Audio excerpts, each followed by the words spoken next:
What up? T-Bob here. And Jake as well. And look at you. You done stumbled upon little OTB Saints, where we bring you all the latest black and gold coverage. Who are the Saints going to draft? Who's going to be their quarterback? What does the salary cap look like? All that information and more.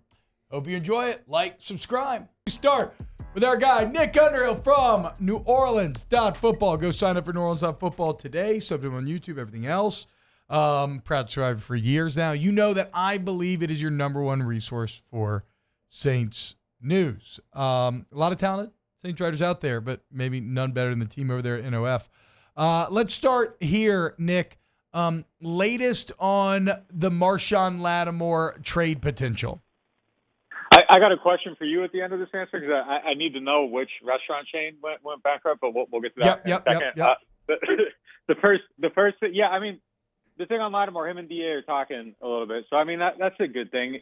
The thing I would say though is that typically, like there are guys that just kind of the season ends and they go off and they do their thing and then they come back when it's mandatory. Like typically, Marshon's one of those guys. So. Like, I know a few weeks ago, like, DA, or at the draft, DA said that he hadn't spoken to Marshon. And, you know, I don't think that was really atypical. Like, Marshon isn't someone that shows up for OTAs. Taysom Hill's not a guy that shows up for OTAs.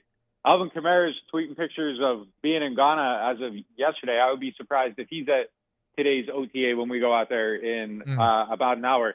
So, I mean, that's a good thing. Yeah.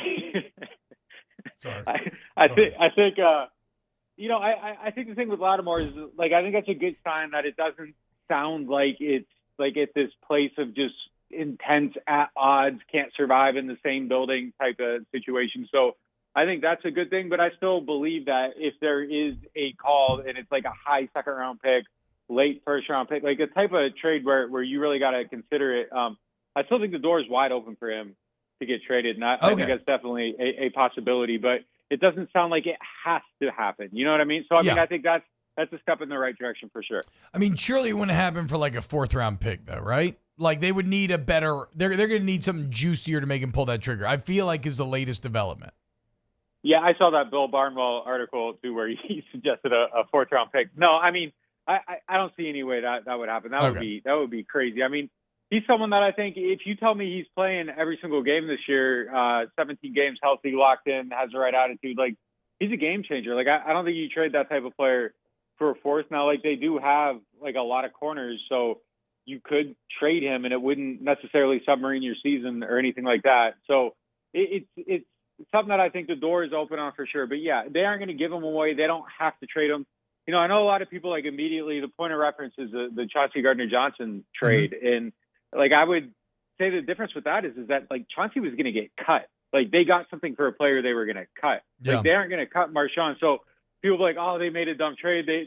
They'll get rid of these guys for scraps. Like, no, like he was going anyhow. Like everybody knew he was going and then they got something for him still. So I don't think it's the same situation at all. I think that, you know, they're kind of willing to let him come in and do his thing. And if he wants to do it, great. But if someone calls and makes a great offer, yeah, it definitely could be out of here. Other Saints questions. Chase Young, what's the latest on his injury recovery? It sounds like he's participating like in the walkthrough portion of practices and stuff like that. So, I mean, he's up, he's moving. It's I guess that's probably a good thing. We don't really see him like running or anything like that. And I think it'll probably be a little while before that happens, but it sounds like it's trending the right direction. You know, everything always is trending the right direction until it isn't, and then you get that devastating update. Yeah. So you never really know, but like it's funny because like it's like Chase. Like I think we talked about this before. It's like Chase Young doesn't exist. Like it's hard to factor him into anything, and then like you kind of hear he's like up and moving, and it's like, oh, like what if he gets 8 sacks this year? Like what does that do for the team? Could it change things? Like I don't even think the bar is like necessarily that high on it. Like if he's just like good and solid, like I think there's a chance that it changes the fortunes. And you kind of start looking down the list, and like I think it's it's May. We're about to go out and watch the first OTA, so it's kind of like we're at that like what if optimism portion of the season. And I'm gonna try not to like buy into it too much this year because I've been burned the last 2 years. But like there are guys on that defensive line where like if 2 of the 4 what ifs hit, like it might be okay. Like they might have an okay defensive line this year. And, him, Foskey, Peyton Turner, if Cam Jordan's just like a little bit less injured, like I'm not of the belief that a 35-year-old is going to like get back to his prime, but he was hurt last year. He had surgery. Like what if he can give you 3-4 sacks and be decent against the run? Like if a few of these what ifs hit, like there's a chance that line could be okay. And Chase Young obviously being the biggest what if and the biggest upside player, like he's someone with Pro Bowl potential, probably the only guy on the defensive line with Pro Bowl potential. But if everything hits with him, like there's a chance. So it sounds like it's trending the right way, and that's definitely got to be a good thing.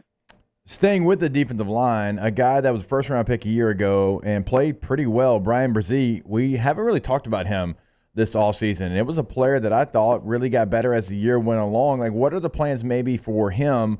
Because you still have other veteran defensive tackles that maybe even ahead of him in the rotation. You draft a Christian Boyd now in the 6th round, but still – that's a guy that, you kind of like coming out of college. What's the latest maybe with Bryan Bresee and his plan for the Saints defense?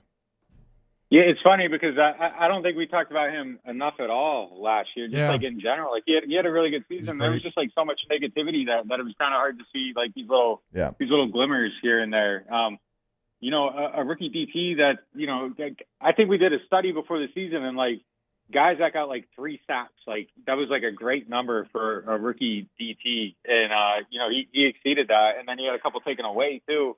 I thought he was really good. I mean, I think there's still a lot of room for improvement. I think there was still some, rawness at the end of the season. There was more at the beginning of the season, continued to get better. The pad levels started to improve near the end of the season. I think he's got to get a little bit better against the run, but that comes with time and experience. That's usually how it goes for these guys. But yeah, man, I think he really has a chance to be like a really good player. I mean, just you look at kind of where he stacks up with other guys that kind of had good rookie years, and he's on that track. And I think you saw the talent. It was never a question of just the circumstances for his college career dropped him a little bit in the draft. Like I think he's somebody that had probably top 12 talent, and he slipped a little bit. So yeah, I mean, I think for sure. I think for sure he's a guy that's a spot of positivity, and I'm excited to see what he can do this year. I think Christian Boyd's probably more. I like a lot of the stuff he does, but I think we've seen how this plays out from the small school, that specific small school, the transition to the NFL. And I think even inside, like they're realistic that it's probably like. He'll be around this year. He'll probably be able to contribute a little bit, but it's probably year 2 where you really start to see it with him. So I don't think he's necessarily like someone they're counting on for huge production. Nathan Shepard's another guy that just really never got mentioned. And, people probably don't even realize he's on the team because like we didn't talk about him. Yeah, he did. He had a good solid season. Out of those 2 guys, like he's the one that ended up getting a lot more silence. Saunders ended up getting a lot more hype, and I think he's just a funner player, but I thought Shepard was a guy that played a lot better. He's a low-key bright spot on that line too. So, I think they're expecting a little bit more from him this season too. So I think the pieces are there. Like if a few of these things hit, like it could be a disaster. Like the downside is disaster. Foskey doesn't play well. Peyton Turner doesn't play well. Bresee doesn't continue to progress. Cam Jordan's just, 35. Chase Young doesn't. Like, there is a definite disaster scenario, but I think realistically, like, a couple of these things probably will turn out to be okay. Yeah. Maybe even good. And there's a chance that the defensive line might be fine. Like, I don't think they need to be great. Like, I think they can just be fine, and there's definitely a chance of it. Wow, just amazing black and gold takes right there, Jake. I don't think I've ever heard any takes that are better than the 2 guys that just gave you that take. And you can keep getting them by going ahead and liking, subscribing, ringing the bell to get notifications when we post. Have a great day. We'll see you on the next OTB Saints.